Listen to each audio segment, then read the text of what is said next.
Este acto de humillación no es que dejara la idolatría, porque no la dejó. No es que devolviera la viña que le había quitado a la fuerza a Nabot, no. Simplemente el hecho de humillarse, el hecho de decir, no está bien lo que estoy haciendo, el hecho de humillarse y demostrar algo de arrepentimiento, simplemente ese gesto fue más que suficiente para que el Señor dijera, bueno, el mal va a venir, por supuesto, pero lo voy a retrasar, no en tu tiempo, sino en la siguiente generación. ¿Os dais cuenta cómo hay cosas que podemos nosotros cambiar, por muy difíciles que nos parezcan? ¿Os dais cuenta cómo nosotros, si nos humillamos delante de la presencia del Señor, el Señor puede cambiar circunstancias que de otra manera nunca salvó a todo un imperio, salvó a toda una familia? El segundo ejemplo que vamos a ver es mucho mayor, porque también es un acto de humillación, pero un acto de humillación tan inmenso que fue conmovida toda una ciudad. Y vamos a ir nada más y nada menos que al famoso y hermoso libro de Jonás. Un libro que solamente tiene 4 capítulos. Y en los 4 capítulos vemos a Jonás de formas diferentes. En el capítulo 1 encontramos a Jonás huyendo o intentando huir de la presencia del Señor. No le ha hecho ninguna gracia al llamado que ha recibido. No quiere ir al país donde Dios lo está enviando. Él sabe perfectamente que en el momento en el que él exponga y exprese la palabra, corre el riesgo de que el pueblo se arrepienta y se humille delante del Señor, cosa que él no quería. Por lo tanto, él huye en dirección opuesta al lugar donde Dios lo ha llamado, y dice la Biblia que se va hasta la costa y allí paga su billete, se monta en un barco, se va al camarote de más abajo, se echa a dormir, se levanta una tempestad espectacular en el mar, y cuando los marineros se le acercan y le dicen, ¿cómo eres capaz, dormilón, de estar en esta condición de total indiferencia con la que está cayendo? Estamos a punto de morir, estamos a punto de ver cómo todo se va al garete y tú estás durmiendo. Cuéntanos, ¿quién eres? Y él dice, yo soy un profeta del Dios Altísimo, pero estoy huyendo del llamado de Dios. Estoy huyendo de su presencia. Nada más absurdo que pretender huir de la presencia del Señor. Me recuerda un poco la vida de Adán, que dice que cuando pecó se quería esconder de la presencia del Señor. Y me vienen a la cabeza las palabras de aquel salmista que dijo en cierta ocasión, ¿a dónde huiré de tu presencia? ¿Dónde me podré esconder de la presencia del Señor? Ya que el Señor está en todas partes, es omnipresente, todo lo ve y todo lo conoce. Así que en el capítulo 1 vemos al profeta huyendo del llamado de Dios. Pero en el capítulo 2, él ora, él se humilla delante del Señor, porque ha sido arrojado por la borda con la intención de morir. Pero el Señor no va a permitir que el profeta se salga con la suya. Dice la Biblia que él tenía preparado un gran pez que lo engulle, lo traga, y durante 3 días, milagrosamente, y 3 noches, así como el Señor Jesucristo estaría el día que lo crucificaran, Jonás estuvo dentro de aquel enorme pez. Lo tuvo que pasar fatal, tuvo que tener un terror a ser devorado, a dejar de existir sin lugar a dudas. Y es dentro de ese pez, en medio de la aflicción, en medio del dolor y de la angustia, que él clama al Señor, él ora al Señor. Como dice el Salmo, uno de los más conocidos, ¿verdad? El 108, desde la angustia invoqué al Eterno y él me oyó. Dice que el Señor le daba la orden al pez de vomitarlo en la orilla y él sale y entonces dice, Señor, voy a cumplir con el llamado que tú me has dado. No me hace ninguna gracia, no quiero ir, pero en el capítulo 3 lo vemos predicando. Y en el capítulo 3, cuando él recorre toda la enorme y gigantesca ciudad, que según me he informado y he leído, tenía un perímetro de 100 kilómetros a la redonda, la ciudad de Nínive, una ciudad inmensa. Una ciudad que nos dice la Biblia que se tardaba más de 3 días en recorrerla de punta a punta. Él entra en la ciudad y da el mensaje evangelístico más corto de toda la historia. En nuestra Biblia, en el capítulo 3 del libro de Jonás, en el versículo 4, aparecen más palabras. Pero en el texto original aparecen tan solo 5 palabras. Ot arbaim yot ve Nínive nepajet. De aquí a 40 días la ciudad de Nínive será destruida. Es decir, a ustedes, a esta ciudad, le quedan 40 días de existencia. La ciudad va a ser arrasada, la ciudad va a ser destruida dentro de 40 días. Fue tal el impacto que recibió la ciudad, fue tan brutal la confrontación de Dios a esta ciudad, que dice que desde el rey hasta los animales entraron en un período de ayuno y de oración y de búsqueda sincera de parte del Señor. Así que lo vemos en el capítulo 1 huyendo de la presencia del Señor. Lo vemos en el capítulo 2 orando, en el capítulo 3 predicando y finalmente en el capítulo 4 lo vemos aprendiendo lecciones que nunca en su vida ni él ni ninguno de nosotros deberíamos de olvidar. ¿Qué fue lo que aprendió Jonás? Una de las cosas fundamentales que aprendió Jonás es que si Dios verdaderamente hubiera querido destruir a la ciudad de Nínive, jamás en la vida les hubiera mandado a un profeta. Les hubiera dicho: de aquí a 40 días Nínive será destruida con toda su población, desde el más grande hasta el más pequeño, así que hagan lo que hagan, van a ser destruidos. Pero no fue así el mensaje. La Biblia nos da a entender de que Dios mandó al profeta Jonás porque el Señor siempre le va a dar oportunidad a todo el mundo le va a dar oportunidad. De hecho, dice la Escritura que Él no vendrá hasta que este evangelio del reino sea predicado hasta el último rincón del planeta Tierra. Y entonces vendrá el Señor. Por lo tanto, el hecho de que Jonás fuera a Nínive y estuviera predicando la palabra del Señor, da a entender de que Dios, sí, es un Dios que iba a derramar su justo juicio, iba a derramar su ira, iba a destruir la ciudad en 40 días, pero también da a entender que Dios quería perdonar, que Dios quería bendecir a la ciudad de Nínive. Y así fue.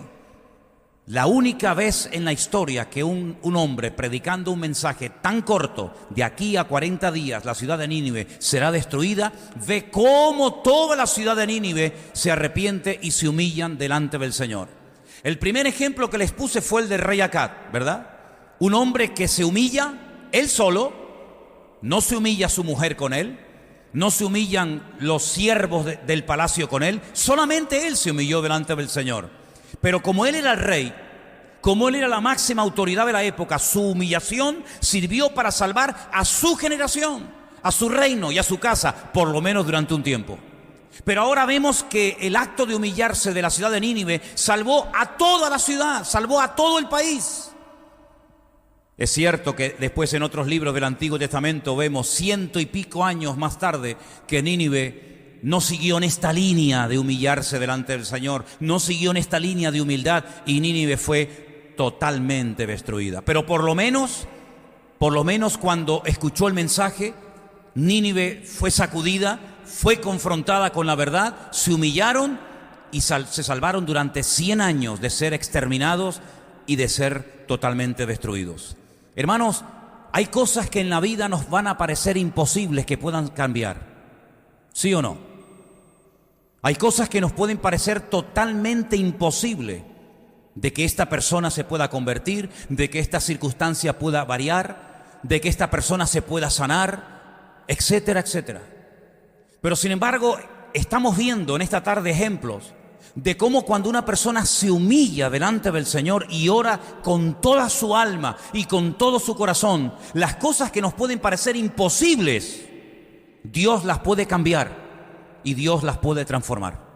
Pues entonces, hermanos, no tengamos ningún temor de orar por cosas imposibles, porque si nos humillamos y oramos con fe y clamamos al Señor con todo nuestro corazón, las cosas que nos pueden parecer imposibles pueden hacerse posibles en menos de lo que nos podemos imaginar. ¿Cuántos dicen amén?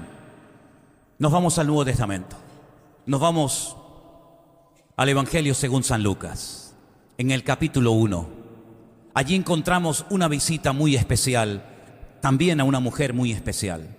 Encontramos nada más y nada menos que a Gabriel, el arcángel Gabriel, aquel que de vez en cuando se aparecía también en el Antiguo Testamento, en el libro de Daniel, ¿verdad?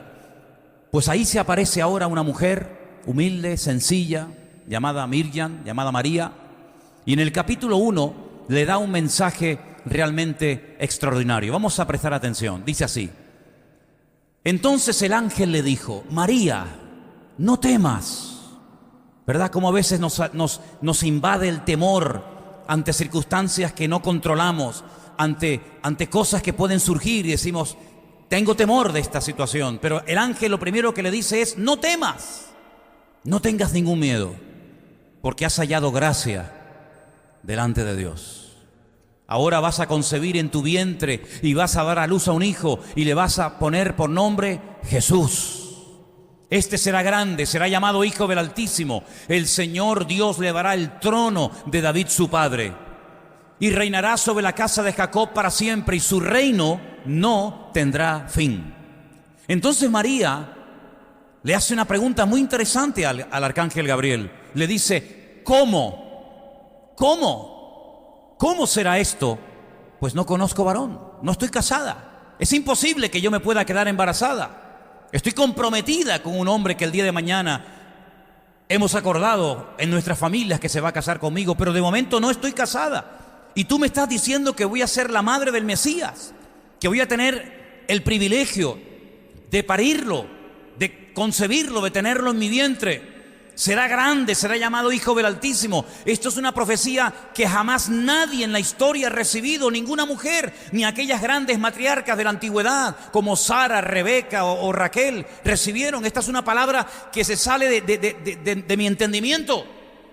Dime por favor cómo se va a cumplir esto, porque no hay ninguna posibilidad humanamente hablando de que esta profecía inmensa se pueda cumplir en mi vida.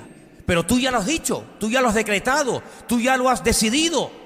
Y yo simplemente quiero saber cómo se va a cumplir todo esto. Y ahí viene la respuesta.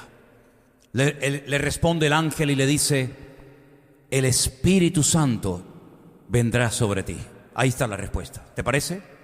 El Espíritu Santo vendrá sobre ti, y el poder del Altísimo te cubrirá con su sombra. Por lo cual también el santo ser que nacerá será llamado Hijo de Dios. Y he aquí tu parienta Elizabeth. Y ahora le pone el ejemplo de su parienta Elizabeth como para animarla, para que se dé cuenta de que el Señor también está haciendo cosas, aunque ella no lo sepa. Ella también ha concebido un hijo en su vejez, y este es el 6º mes para ella, la que llamaban estéril, la que nunca va a cambiar, la que nunca podrá ser madre, ya nunca la llamarán así. Y ahora viene el texto que es realmente una palabra, una promesa preciosa.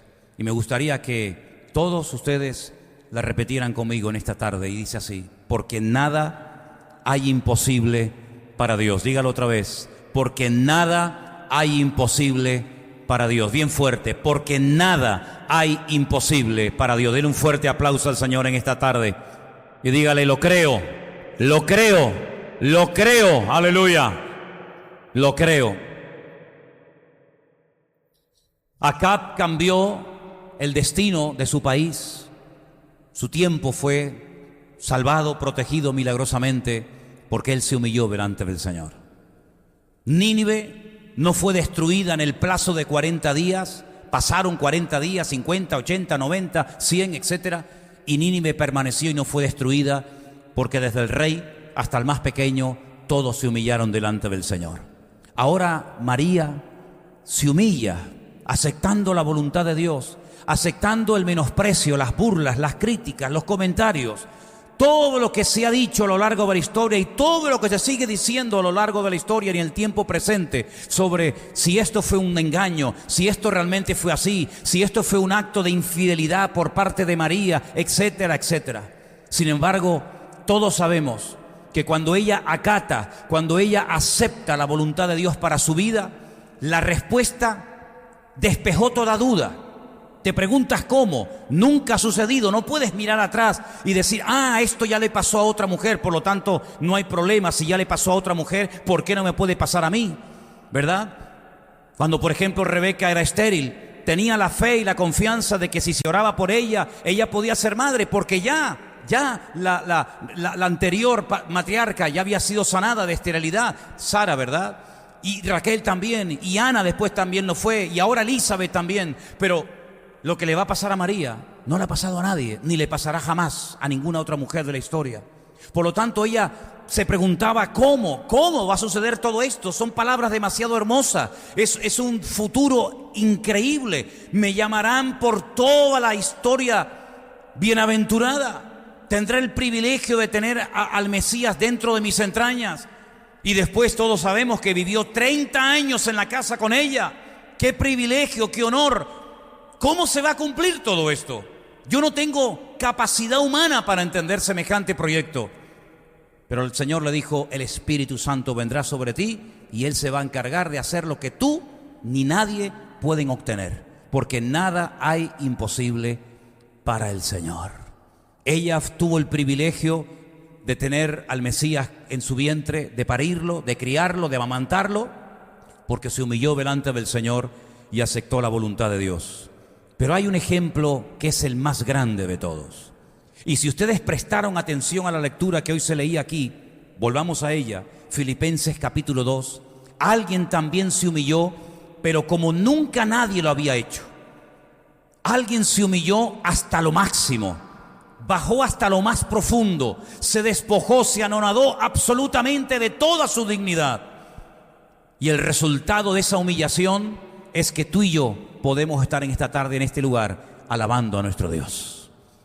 Dice la Biblia que tiene que haber en nosotros, haya en vosotros, este sentir, este anhelo, este deseo, esta disposición que hubo también en Cristo Jesús.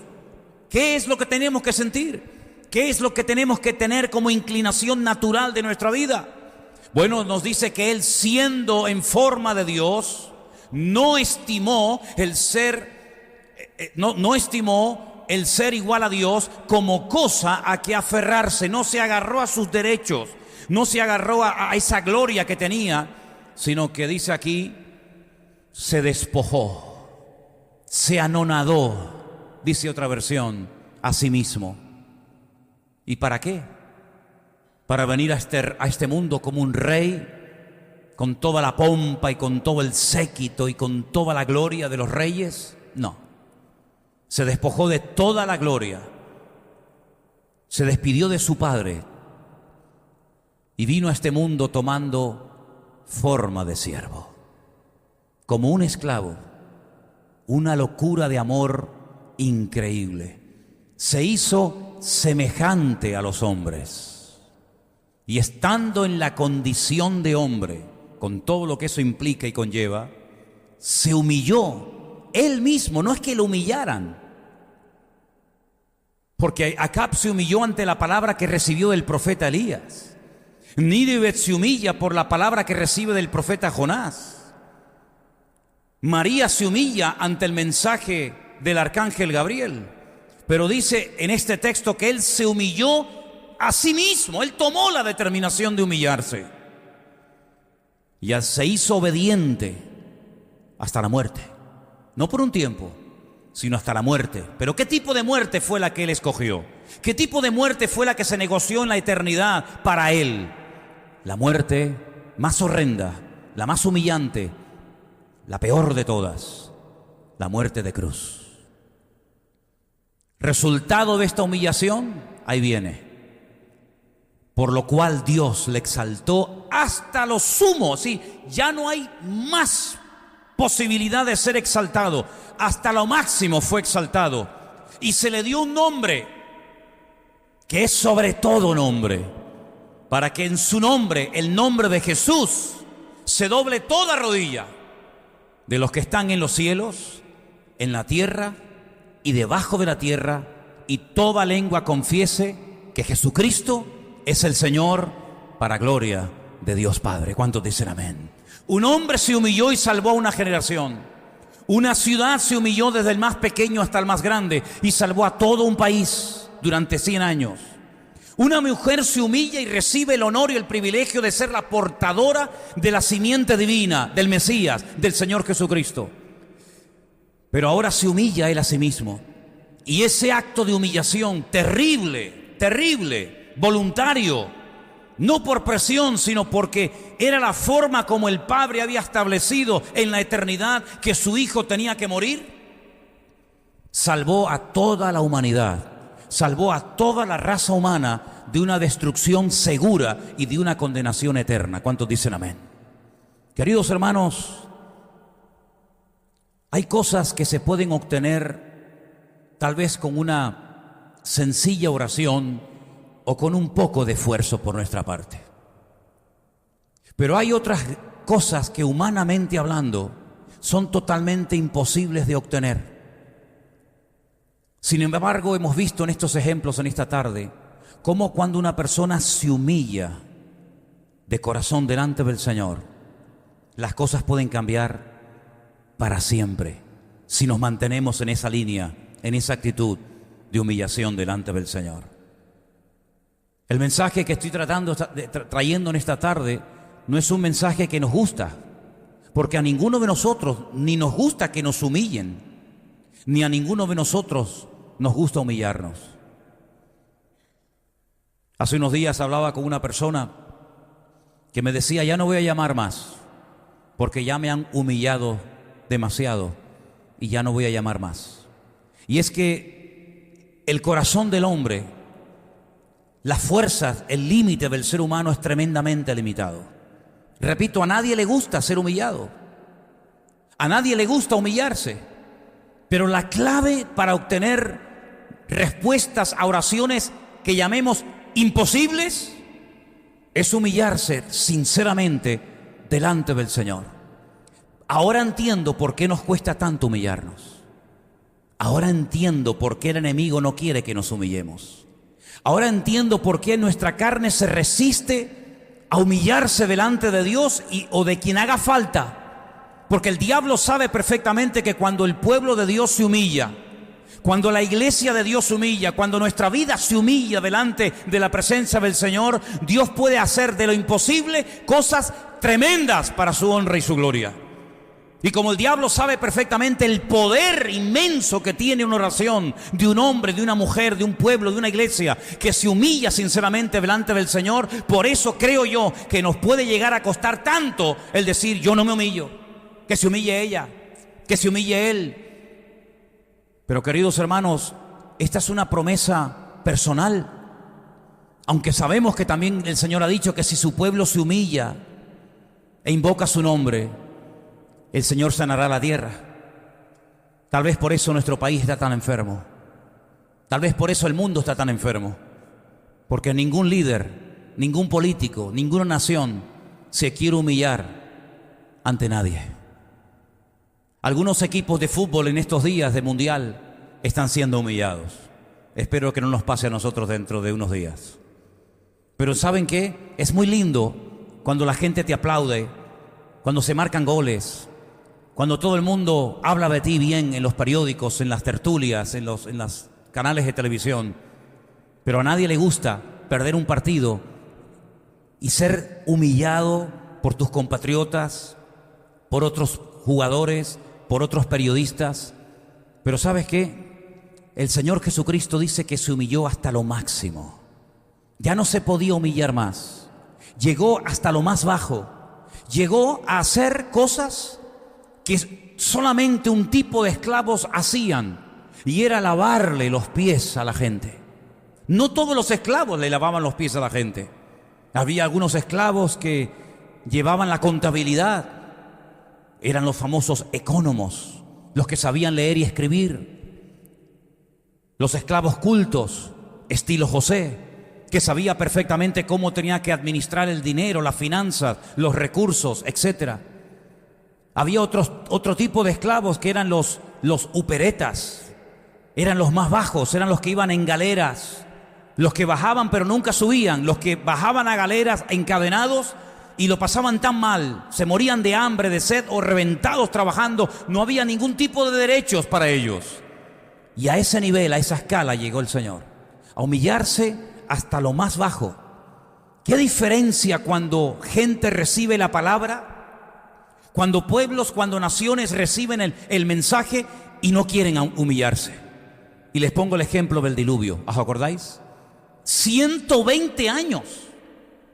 Nos puede parecer una barbaridad, pero es lo que dice la Escritura. 120 años estuvo un predicador advirtiendo al mundo entero de que vendría el juicio de Dios. No fueron un día ni dos, fueron muchos años. Y no solamente fueron sus palabras las que trataban de convencer o de sacudir o de confrontar al mundo, sino que además lo veían metido a él y a sus hijos y a toda la familia. Lo veían metidos, lo veían involucrado en la construcción de un barco inmenso. Y seguramente lo utilizó como botón de muestra diciéndole, esto lo estoy construyendo porque creo que viene el juicio de Dios. Esto no es que no tengo otra cosa que hacer en la vida. Este barco, este transatlántico inmenso que estoy haciendo, que me va a llevar muchos años terminarlo, no es que no tengo otra cosa que hacer en la vida más que construir barcos en medio del desierto. No, esto lo hago porque creo que lo que Dios ha prometido y lo que Dios me ha dicho se va a cumplir. Viene un diluvio. Tarde o temprano los crímenes, los asesinatos, las violaciones, todo lo que estáis haciendo va a sufrir un juicio terrible de parte de Dios. Prepárense.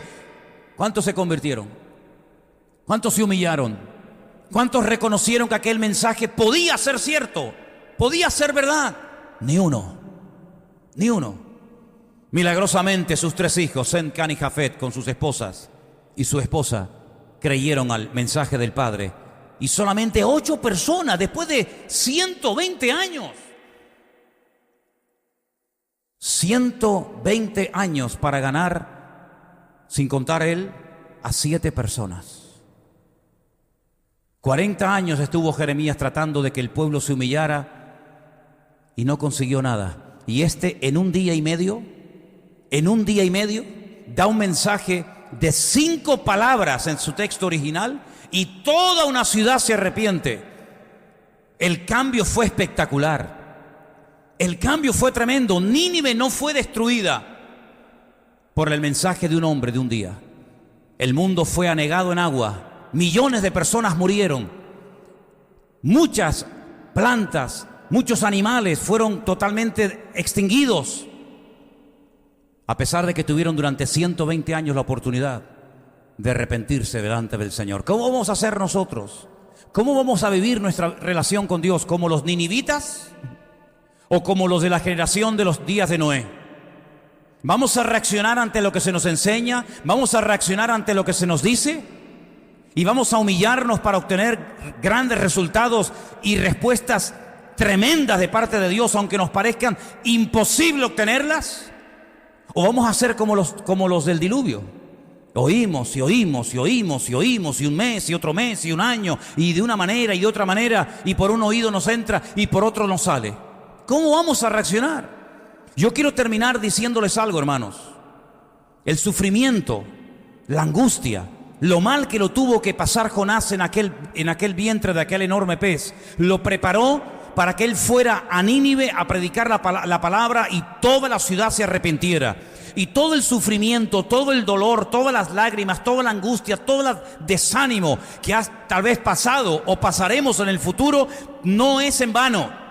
Nos prepara, nos fortalece, hace que saquemos callo, hace que podamos crecer y madurar.